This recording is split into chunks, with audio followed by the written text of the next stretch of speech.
Very very welcome to all साथियों, आप सभी का यूजीसी नेट जेआरएफ हिस्ट्री की क्लासेस में दिल से स्वागत है, अभिनंदन है। यूजीसी नेट 2020-21 का रिजल्ट भी आ चुका है और जिसका हो गया उसे बहुत बहुत बधाई और शुभकामना, और जिसका नहीं भी हुआ, आप कुछ नंबर से चूक गए तो कोई बात नहीं साथियों, असफलता ही सफलता की जननी होती है। Failure is the success of pillar, we know that. तो इसीलिए हम लोगों को अब अगली तैयारी करनी है, क्योंकि कभी भी इतिहास में ऐसा हुआ नहीं है कि नेट का रिजल्ट में फिर से संशोधित रिजल्ट आए। इसीलिए अब जो भी हवाबाजी हो रही है यूट्यूब पे अलग अलग चैनल के माध्यम से, या स्टूडेंट्स अपनी प्रतिक्रिया दे रहे हैं, कुछ नहीं करना है। आप बिल्कुल 80% आपकी तैयारी कंप्लीट है। आप जहाँ से चूक गए उस एरिया को आइडेंटिफाई कीजिए और अगले तैयारी में जुड़ जाए। और एक सीरियस स्टूडेंट की यही पहचान है, वो हवाबाजी में ना पड़े और बिल्कुल अपने तैयारी पर ध्यान दें। और एग्जाम फाइटर नंबर 1 ने बिल्कुल वही किया है, और हम लोग आज भी क्लासेस को कंटिन्यू कर रहे हैं और रिजल्ट जो आ गया उसे एक्सेप्ट करते हुए अगले कदम की ओर बढ़ चुके हैं। वैसे भाई बंधु जिनका रिजल्ट नहीं बन पाया, उनके साथ एग्जाम फाइटर नंबर 1 है। और आज हम लोग अभी पढ़ने वाले हैं औपनिवेशिक अर्थव्यवस्था के अंतर्गत महालवाड़ी व्यवस्था। इसके पहले हम लोगों ने जमींदारी व्यवस्था और उसके बाद रेतवाड़ी व्यवस्था को पढ़ लिया है। आज हम लोग जो तीसरा भू राजस्व व्यवस्था था, महालवाड़ी व्यवस्था, इसका डिस्कशन करने वाले हैं। तो चलिए बढ़ते हैं अपने टारगेट। जून 2022 नेट नो वनली जेआरएफ। बढ़ते हैं। महालवाड़ी व्यवस्था क्या थी? यहाँ दो शब्द से बना है महालवाड़ी। एक है महाल, दूसरा है वाड़ी। महाल मतलब होता है गांव और वाड़ी मतलब प्रबंधन, मतलब ऐसा भू प्रबंधन, ऐसी भू राजस्व का प्रबंधन जिसमें कि गांव के जो प्रधान होते थे, पूरे गांव का समेकित रूप से उनके साथ प्रबंधन किया गया। उनके साथ प्रबंधन, ऐसी भू राजस्व व्यवस्था जिसमें पूरे गांव का प्रबंधन किया गया, उसे महालवाड़ी व्यवस्था कहते हैं। तो आगे करके देखते हैं इसमें क्या क्या प्रोविजंस थे और ये किस प्रकार की नीति रही, इससे क्या क्या लाभ हुए और क्या क्या हानियां हुई। तो सबसे पहला महाल, जिसका हम लोग डिस्कशन करेंगे, इसका अर्थ होता है गांव। आपसे ऑब्जेक्टिव में ये भी पूछा जा सकता है, महालवाड़ी व्यवस्था के अंतर्गत महाल शब्द से आप क्या समझते हैं? इसका तात्पर्य होता है गांव। इस व्यवस्था के अंतर्गत गांव के मुखिया से सरकार का लगान वसूली का समझौता होता था, जिसे महालवाड़ी बंदोबस्त कहते हैं। हम लोग जमींदारी में क्या देखें, जो समझौता होता था जमींदारी व्यवस्था में, उसमें जमींदार होते थे। जमींदारी व्यवस्था या जिसको अस्थाई बंदोबस्त कहते थे, वहाँ पे जमींदार होते थे, उसके साथ समझौता होता है। रेतवाड़ी में किसान होते थे। रेत मतलब किसान, वहाँ किसान होते थे। लेकिन यहाँ पर क्या हो गया, यहाँ पर पूरा गांव हो गया या टोला, पूरा गांव या टोला के साथ उसमें से एक जो मुखिया होते थे गांव के, उसी के साथ डील किया जाता था, उसी के साथ प्रबंधन किया जाता था, और ये महालवाड़ी बंदोबस्त, इसीलिए इसको नाम दिया गया। अब बात करते हैं इस व्यवस्था का जनक किसे माना जाता है। जैसे हर व्यवस्था का, हर भू राजस्व व्यवस्था का जनक हुआ है, जो कि बहुत ही इंपॉर्टेंट होता है एग्जाम के दृष्टिकोण से। जैसे अस्थाई बंदोबस्त का किसने किया था? कॉर्नवालिस। रेतवाड़ी का रीड एवं मुनरो ने। इसी प्रकार जो महलवाड़ी व्यवस्था है, इसके जनक है हॉल्ट मैकेंजी। हॉल्ट मैकेंजी ने सबसे पहले 1819 में एक प्रतिवेदन दिया, मालवाड़ी व्यवस्था के बारे में एक ड्राफ्ट तैयार किया और उसे ब्रिटिश सरकार को समर्पित किया कि देखिए, आपकी जमींदारी व्यवस्था या अस्थाई बंदोबस्त और रेतवाड़ी व्यवस्था फेलियर हो चुकी है। मैं एक ऐसी व्यवस्था दूंगा जो कि भारत के लिए अनुकूल होगी। तो वह व्यवस्था थी महलवाड़ी व्यवस्था। इसी का उन्होंने सबसे पहली बार किसी ने अगर इसको स्टार्ट करने का प्रयास किया और इसका प्रस्ताव दिया, तो वो हॉल्ट मैकेंजी थे। इसीलिए आपको अगर ऑप्शन में पूछा जाए सबसे पहली बार इस व्यवस्था को का उदय या जनक किसे माना जाता है, सबसे पहले इस व्यवस्था को प्रतिपादित किसने किया, सबसे एग्जैक्ट सेंटेंस, सबसे पहले मालवाड़ी व्यवस्था को प्रतिपादित किसने किया? तो हॉल्ट मैकेंजी ने। जिस प्रकार, इसे मैं उदाहरण से समझाऊंगा आपको, जिस प्रकार आपसे पूछा जाए कि सहायक संधि का सर्वप्रथम प्रतिपादन किसने किया, तो डुप्ले हम लोग मानते हैं, डुप्ले को जानते हैं, जो फ्रांसीसी गवर्नर हुआ करते थे। लेकिन वह लॉर्ड वेलेस्ली ने उसे चरम पर पहुंचा दिया। इससे लॉर्ड वेलेस्ली के साथ सहायक संधि जुड़ जाती है। उसी प्रकार यहाँ पर अगर सबसे पहली बार पूछा जाए, सर्वप्रथम पूछा जाए तो हॉल्ट मैकेंजी होगा। मतलब जिस प्रकार डुप्ले को आप लोग कंसिडर करते हैं, यहाँ पे हॉल्ट मैकेंजी को कंसिडर करेंगे। और 1819 में इन्होंने प्रतिवेदन दिया, 1822 में से कानूनी रूप से लागू कर दिया गया कुछ एरिया में। 1822 में पहली बार इसे लागू किया गया। लेकिन आगे जब 1833 आता है, 1833 ईस्वी में मार्टिन बर्ड और जेम्स टॉमसन उन्होंने इस व्यवस्था को चरम पर पहुंचा दिया। सबसे बेहतर रूप में सामने कब आता है? 1833 में। इसलिए आपको कभी एग्जाम में आपका ऑप्शन में पूछा जाएगा महलवाड़ी व्यवस्था किससे संबंधित है, या महलवाड़ी व्यवस्था को किसने प्रारंभ किया, तो यहाँ पे मार्टिन बर्ड भी ऑप्शन में रहता है, जेम्स टॉमसन भी रहता है। तो आप यहाँ जेम्स टॉमसन को भी मार सकते हैं। अगर हॉल्ट मैकेंजी आ गया और क्वेश्चन में रहा सर्वप्रथम, तो हॉल्ट मैकेंजी को करना है। समझिए, ये इन्होंने स्टार्ट किया, लेकिन चरम पर किसने पहुंचाया? इन दोनों ने, मार्टिन बर्ड और जेम्स टॉमसन ने 1833 में। मतलब यहाँ पर वेलेजली, जिस प्रकार वेलेजली ने सहायक संधि को चरम पर पहुंचा दिया, उसी प्रकार इन दोनों ने महलवाड़ी को चरम पर पहुंचा दिया। तो उसी उदाहरण के साथ हम लोग यहाँ पे भी समझेंगे। इसको हम लोग डुप्ले की तरह देखेंगे।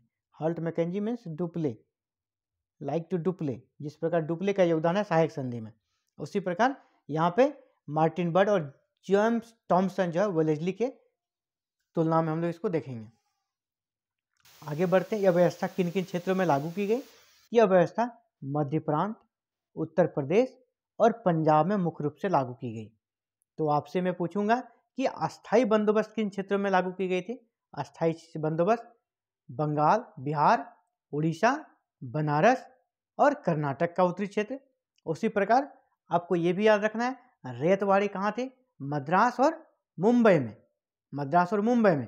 तो और महलवाड़ी कहाँ हुई? मध्य प्रांत, उत्तर प्रदेश और पंजाब। तीनों का जनक, तीनों का एरिया और कितने प्रतिशत में कौन सा भू राजस्व व्यवस्था था फैला हुआ भारत में, ये पूछा जाता है। अधिकतर एग्जाम में इस तरह के प्रश्न आते हैं। तो इसी प्रकार ये जो भू राजस्व व्यवस्था थी, पूरे भारत जो ब्रिटिश एरिया था उसके 30% भाग पर ये व्यवस्था फैली थी। अगर आपसे पूछा जाएगा सबसे ज़्यादा एरिया पर कौन सा था, 51% पर कौन था? रेतवाड़ी, जिसका हम लोग पिछले क्लास में देखें। सबसे ज़्यादा पर 51% पर रेतवाड़ी था, और जो अस्थाई था वो 19% पर, 19%, ओनली 19%। और महलवाड़ी 30% एरिया पे इस व्यवस्था का विस्तार देखा जाता है। तो इस तरह का कंपैरिजन भी आपको करते रहना है, ताकि आप प्रश्न को डील करते समय आसानी से सॉल्व कर सकें। इसलिए जब भी आप पढ़ें तो तीनों वीडियो को एक साथ पढ़ें। और जिन भाई बंधु का छूट गया है, आप प्ले लिस्ट में जाकर आराम से देख सकते हैं। उसमें मैंने एक फोल्डर बनाया है, modern Indian history for UGC NET JRF unit 8 से संबंधित है ये, तो यूनिट 8 में आपको मिल जाएगी। आगे बढ़ते हैं। इस व्यवस्था के अंतर्गत भू राजस्व का निर्धारण समुचे ग्राम के उत्पादन के आधार पर किया जाता था।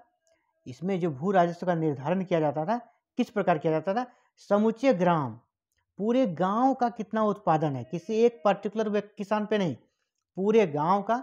अगर एक घर में किसी का 5 किलो उत्पादन होता है, किसी का 10 किलो, किसी का 20 किलो, किसी का 2 किलो, सबको जोड़ के एक एवरेज निकाला जाता था। और उस उत्पादन के आधार पर ही राजस्व पूरे गांव के लिए निर्धारित कर दिया जाता था। पूरे गांव का राजस्व निर्धारित कर दिया जाएगा। और वहाँ का जो मुखिया होता था, गांव का जो हेड होता था, यहाँ जमींदार नहीं है, वो जमींदार से अलग होता था। गांव के मुखिया अलग हुआ करते थे। गांव के जो मुख्य व्यक्ति होते थे मुखिया के रूप में, उसी के साथ ये बातचीत होती थी, उसी के साथ ये डील होता था। और उसी को पूरे गांव का जो एवरेज राजस्व हुआ वो देने के लिए उत्तरदायी माना जाता था। और यानी ये संयुक्त रूप से, पूरे गांव का संयुक्त रूप से, यहाँ इंडिविजुअल नहीं था। जबकि हम लोग पिछले वाले में देखे रेतवाड़ी में सब किसान अलग अलग उत्तरदायी थे। यहाँ पूरे गांव का समेकित रूप से, संयुक्त रूप से भू राजस्व दिया जाता था। इस चीज को अच्छे से क्लियर कर लें। फिर से एक बार एकदम इसको कन्फ्यूजन दूर कर लेना है। अस्थाई बंदोबस्त में जमींदार से बंदोबस्त किया, और जमींदार से बंदोबस्त किया, और वहाँ क्या बोली लगी, टेंडर हुआ, और जितना में वो लेते थे जमींदारी, जितना में उनका राजस्व फिक्स कर दिया जाता था, उतना ही कंपनी को नियत रूप से हमेशा उसे देना पड़ता था। उसमें उसको अपना फीस भी मिलता था जमींदार को। रेतवाड़ी व्यवस्था में क्या हो गया, किसान से डायरेक्ट बात हुई और किसान का जो रेट था वो बदलते रहता था, परिस्थिति के अनुसार रेट उसका 33% से लेकर 55% तक उसका देखा गया रेतवाड़ी में। और यहाँ पर भी रेट बदलता था, और यहाँ पर जो महलवाड़ी व्यवस्था थी यहाँ पर भी रेट बदलता था सर, लेकिन वो संयुक्त रूप से दिया जाता था पूरे गांव का मिलाकर। रेट यहाँ पर भी वेरी करता था, जो दर था राजस्व का जो दर था वो यहाँ पर भी फिक्स नहीं था। और इसी के कारण हम लोग देखेंगे आगे बहुत तरह की बातें इसमें होती है, और वही इस व्यवस्था की सबसे बड़ी खामियां बनती है, जिसके कारण यह असफल होती है, क्योंकि राजस्व की दर फिक्स नहीं था, ये फिक्स नहीं था, ये चेंज हो जाता था बीच बीच में परिस्थिति के अनुसार। इसमें गांव के सारे गांव के लोग अपने मुखिया या अपना प्रतिनिधि, वो लोग अपना प्रतिनिधि नियुक्त कर सकते थे, या कोई अगर पर्टिकुलर पहले से मुखिया है, हेड है गांव का, तो वही रहते थे, के द्वारा निर्धारित समय सीमा के अंदर लगान की अदायगी की जिम्मेदारी अपने ऊपर लेते थे। मतलब अपने गांव के लोग अपने मुखिया या अपने प्रतिनिधि जिसको वो चयन करते थे, एक फिक्स समय सीमा लिमिट टाइम के अंदर राजस्व जमा करने की जिम्मेदारी लेते थे, और सभी अपना राजस्व उसी मुखिया या प्रतिनिधि को दे दिया करते थे, और वो फिर ब्रिटिश सरकार के पास जमा कर देती थी।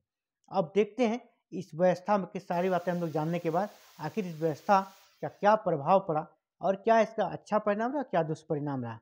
तो हम लोग ये हमेशा देखे हैं कि हर व्यवस्था में अच्छा परिणाम कम और दुष्परिणाम ही ज़्यादा रहा है। तो यहाँ भी बिल्कुल यही हुआ है, क्योंकि अंग्रेजों का अल्टीमेट जो मकसद था वो तो शोषण ही था, यहाँ से धन कमाना था, पैसा जमा करना था और ब्रिटेन ले जाना था। इस व्यवस्था की खामी क्या रहा, इस व्यवस्था में जो मुखिया होते थे गांव के, मुखिया को काफ़ी पावर दे दिया गया। गांव के जो मुखिया या प्रधान होते थे उसे जब पूरे गांव का राजस्व वसूलने का अधिकार दे दिया तो वो काफ़ी शक्तिशाली हो गया, और उसे ये भी अधिकार दे दिया गया अंततः कि अगर आप टैक्स पूरे गांव का कलेक्ट करना है और अगर कोई किसान आपको टैक्स नहीं देता है तो आप उसे भूमि से बेदखल भी कर सकते हैं। इतना तक का अधिकार इसको दिया गया, यानी जो जमींदारों की स्थिति थी वही जमींदारी वाला स्थिति इसके पास आ गई। बस यहाँ पे क्या हो गया, दोनों में अंतर ये था कि जमींदारों को के साथ जो प्रबंधन किया गया था उसमें उसे पूरे एरिया से लेना था, किस किसान से लेना है किससे नहीं लेना वो मतलब नहीं था उसको, ताकि पूरे जो अगर 100 किलोमीटर का एरिया मिला है तो 100 किलोमीटर के एरिया में जो फिक्स राजस्व था उसे उसको देना था। आप किस किसान से लिए किससे नहीं लिए उससे मतलब नहीं था, यहाँ एक किसान से लिया जाता था। यहाँ पे बस अंतर यही था इस व्यवस्था में, और भूमि से वो बेदखल कर सकते थे, इससे उसकी शक्ति अत्यधिक बढ़ गई, यानी एक नया शोषक वर्ग के रूप में गांव का मुखिया और प्रधान को पैदा कर दिया इस व्यवस्था ने, और किसानों पर ये शोषण करने लगे। इसका दूसरा जो दोष था यह था कि इसमें सरकार और किसानों से प्रत्यक्ष संबंध समाप्त हो गए। बिल्कुल रेतवाड़ी में डायरेक्ट संबंध था किसानों का, यहाँ डायरेक्ट नहीं रहा, तो एक शोषक वर्ग के रूप में मुखिया प्रधान बीच में बिचौलिया बन गया, जो बिचौलिया जमींदारी व्यवस्था में हुआ करता था। यहाँ भी इस व्यवस्था का एक बहुत महत्वपूर्ण दोष है ये। और जो सबसे बड़ा दोष था इस व्यवस्था का जिसके कारण यह असफल रहा, कि लगान का निर्धारण अनुमान पर आधारित था। एक अनुमान कर लिया था कि इतना पूरे गांव का इतना राजस्व होना चाहिए, और वो अनुमान पर आधारित था, अनुमान काफ़ी ज़्यादा था जबकि उत्पादन उससे कम होता था। इसके बाद भी कंपनी के जो अधिकारी होते थे, कंपनी के अधिकारी जो अनुमान था उससे भी ज़्यादा राजस्व वसूलने का प्रयास करते थे मुखिया के माध्यम से मिलकर, जो गांव के प्रतिनिधि होते थे। इससे किसानों पर शोषण बढ़ा और अधिकारियों की मनमानी बढ़ी, अधिकारियों की मनमानी बढ़ गई, और इसका भी वही हाल हो गया जो जमींदारी व्यवस्था का हुआ। बीच वाले जो बिचौलिए होते थे वह कमाने लगे धन, और अपना धन अकूत धन जमा करने लगे। कंपनी को जो मिलना था तो वो मिल ही रहा था, लेकिन ये बीच वाले बिचौलिए, चाहे वो मुखिया हो, गांव के प्रतिनिधि हो, या बीच में जो अधिकारी थे कंपनी के साठगांठ के साथ, इसका दुष्परिणाम के रूप में वो लोग अपना स्वार्थ सिद्धि में लग गए और अधिक से अधिक पैसे कमाने के चक्कर में अंततः इस व्यवस्था में भी किसानों का शोषण हुआ, जिसके कारण यह व्यवस्था भी अंततः असफल हो गई। तो अभी हम लोग देख रहे थे महलवाड़ी व्यवस्था, इसके साथ ही भू राजस्व संबंधी जो व्यवस्थाएं थी, वो जो मेन भू राजस्व व्यवस्था थी मुख्य जो थी वो ये 3 ही थी और उन तीनों का हम लोग डिस्कशन कर चुके थे। इसके अलावे भारत में कभी कुछ कुछ क्षेत्रों में कुछ अलग अलग भू राजस्व प्रथाएं प्रचलित थी और उसका भी हम लोग डिस्कशन कर लेंगे, क्योंकि ऑब्जेक्टिव मोड के एग्जाम में इनका भी काफ़ी महत्वपूर्ण रोल होता है। तो देखते हैं वो कौन कौन सी मुख्य प्रथाएं प्रचलित थी भारत में, और वो प्रथाओं को हम लोग देखेंगे भू राजस्व से संबंधित। ब्रिटिश काल में भारतीय अवस्था से जुड़ी कुछ प्रथाएं जो पॉपुलर है। 3 कठिया प्रथा। 3 कठिया प्रथा ये बिहार के चंपारण के किसानों को के साथ ये व्यवस्था था। इसमें क्या होता था, अंग्रेज बागान मालिकों के अनुबंध पर अपनी जमीन के करीब 3/20 भाग पर नील की खेती करना अनिवार्य होता था। यानी 3 कठिया प्रथा के तहत क्या होता था, अंग्रेज जो बागान के मालिक होते थे वो किसानों से अनुबंध करा लेते थे। आपका अगर 20 कट्ठा जमीन है, मतलब 1 बीघा जमीन है, 20 कट्ठा में 1 बीघा होता है, 1 बीघा जमीन है, तो आपको कम से कम 3 कट्ठा जमीन पर नील की खेती करनी होगी। नील की खेती करनी होगी। और इस व्यवस्था के कारण किसानों को काफ़ी समस्याएं थी। किसान नील का उत्पादन नहीं करना चाहते थे क्योंकि वो खाद्यान्न का उत्पादन करना चाहते थे। उनके पास खाने पीने की समस्या उत्पन्न हो गई थी, देश में अकाल आ रहा था और वो अपने पहले आत्मनिर्भर होना चाह रहे थे।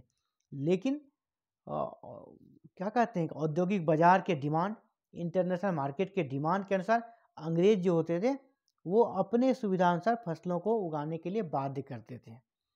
और इस प्रकार वाणिज्यिक खेती को बढ़ावा देने के लिए, अपने स्वार्थ के लिए अंग्रेजों ने ये प्रथा चलाई थी कुछ क्षेत्रों में, जिसमें कि बिहार का जो चंपारण है वो काफ़ी प्रसिद्ध है, क्योंकि यहाँ पर गांधी जी ने हस्तक्षेप किया था।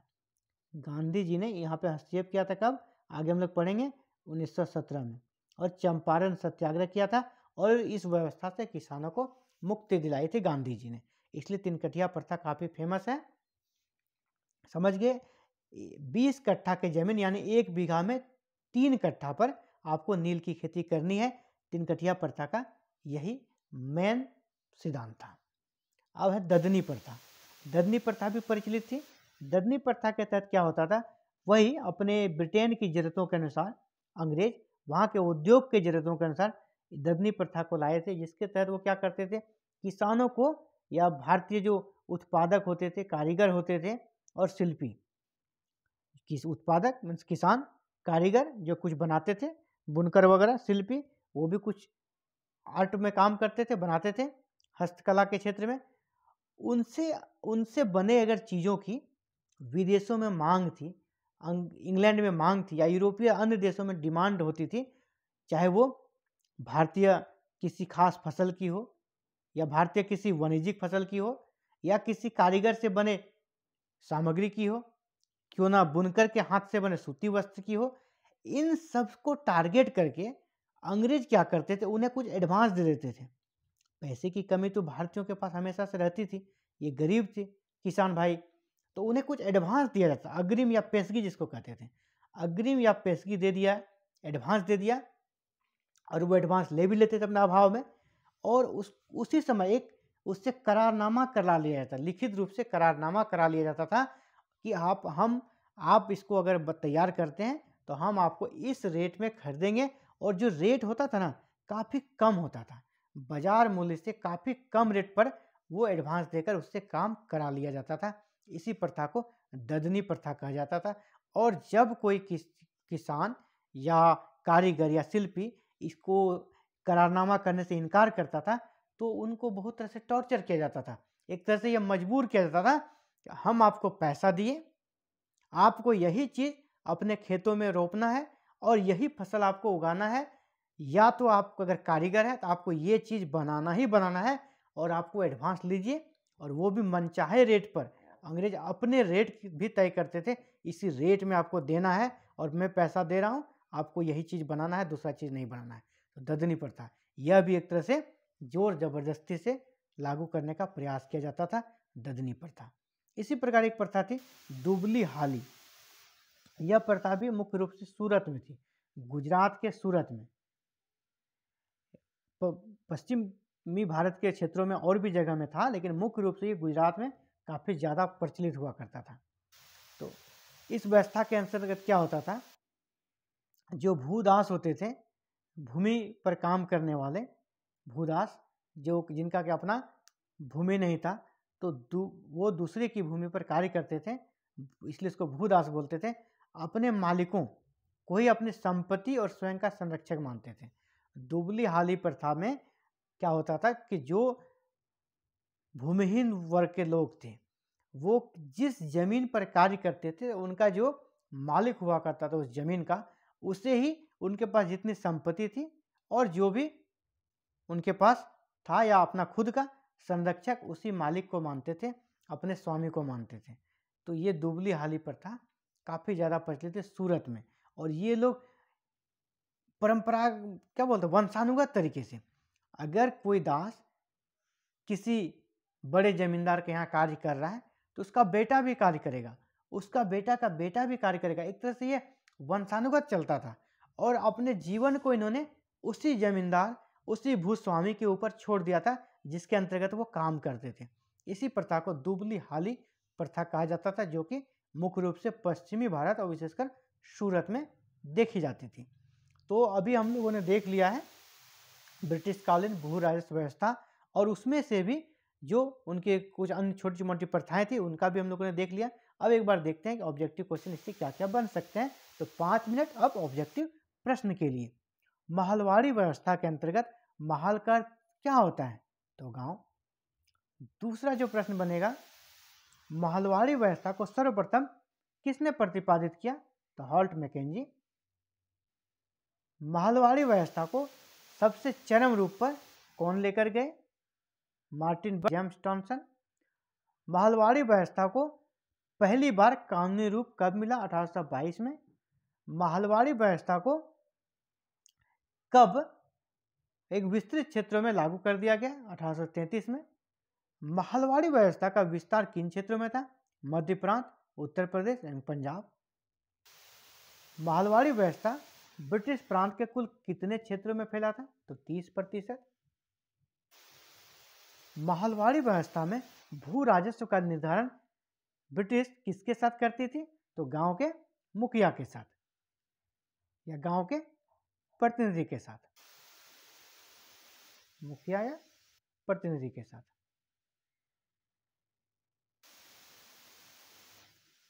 और इससे जो प्रश्न बन सकता है